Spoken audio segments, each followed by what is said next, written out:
Good morning, students. Have a wonderful day. Today I will teach you your third chapter, Abdullah's Greed. Abdullah का लालच। ये आपके book का सबसे लंबा लेसन है, लेकिन इसकी जो स्टोरी है वो बहुत ही इंटरेस्टिंग है।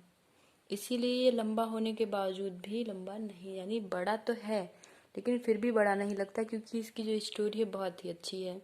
यानी हर कदम पे जहाँ भी हम इसको ब्रेक करेंगे आपको ये लगेगा कि अगर थोड़ा सा और जान जाते तो ज़्यादा सही रहता। तो चलिए देखते हैं इस सरप्राइजिंग स्टोरी को।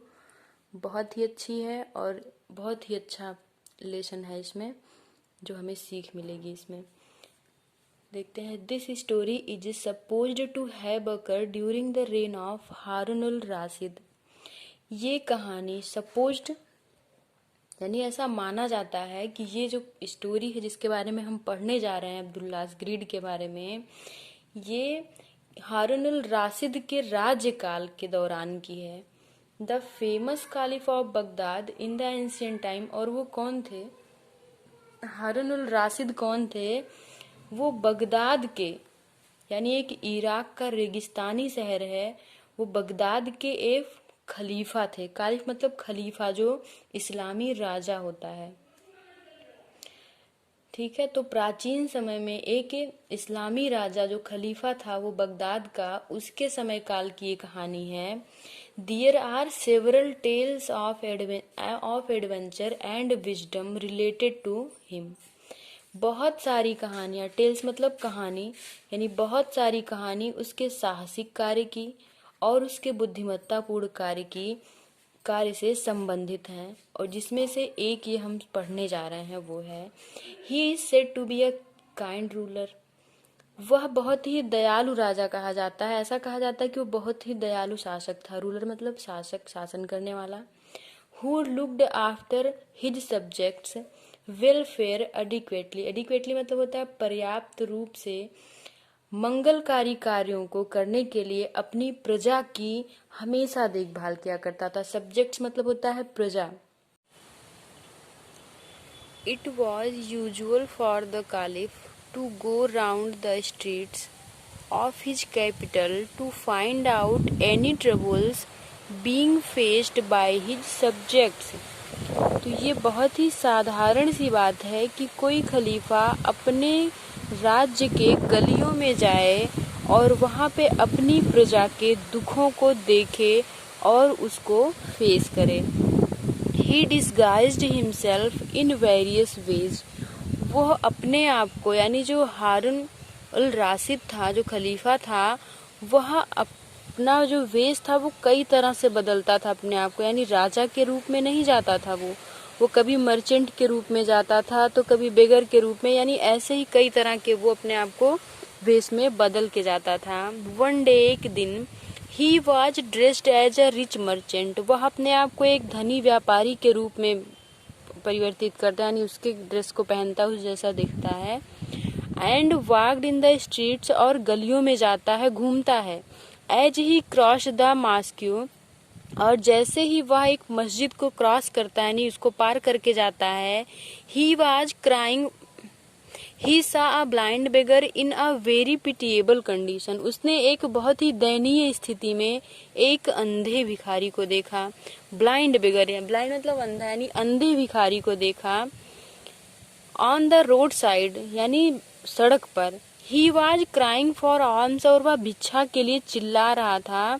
टेकिंग पिटी ऑन हिम, उस पर राजा को दया आ गई, यानी जो खलीफा था उसको उस पर दया आ गई। The caliph dropped a gold coin in his bowl, और उस खलीफा ने उसकी कटोरी में, बाउल मतलब कटोरा, उसके कटोरे में एक सोने का सिक्का डाल दिया। May God bless you, cried the blind beggar with his raised hands. यानी अपने हाथों को उठा करके उसको आशीर्वाद दिया। क्या कहता है? भगवान आपको आशीर्वाद दें। But I can accept your alms only when you punch me hard on the face. कहता है कि लेकिन केवल मैं तभी आपकी इस भिक्षा को ग्रहण कर सकता हूँ जब आप मेरे मुंह पर एक घूंसा मारेंगे तब। अब घूंसा मारने के पीछे उसका क्या तात्पर्य है, यानी ऐसी कौन सी गलती वो कर दिया है जो ब्लाइंड बेगर है कि जिसकी वजह से वो भिक्षा एक मुक्के के साथ लेना चाहता है। यानी बहुत ही इंटरेस्टिंग है ये। हम आगे देखते हैं कि ऐसी क्या कहानी है, उसके जीवन में वो ऐसी क्या गलती कर दिया है जिसका वो प्रायश्चित अब कर रहा है। अब वो ऐसा डिमांड तो कर लेता है कि मैं तभी आपकी भिक्षा एक्सेप्ट करूंगा जब आप मेरे फेस पर एक मुक्का मारेंगे, लेकिन उसकी बात को सुन करके वो इस्लामी खलीफा जो रहता है, जो राजा रहता है इस्लाम का, वो बहुत आश्चर्यचकित होता है। The caliph was surprise at this, वो उस पे आश्चर्यचकित हो जाता है। ही डिमांडेड पार्डन, पार्डन मतलब क्षमा मांगना, वह क्षमा याचना मांगता है उससे कि अगर मुझसे कोई गलती हो गई हो तो क्षमा कर दीजिए। Yes sir, you heard me right, कह रहा है कि हाँ श्रीमान जी, आपने मुझे बिल्कुल सही सुना है।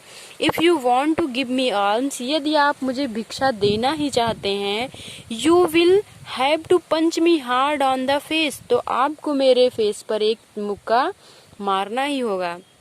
द बेगर सेड डिस्परेटली, यानी ऐसा निहसा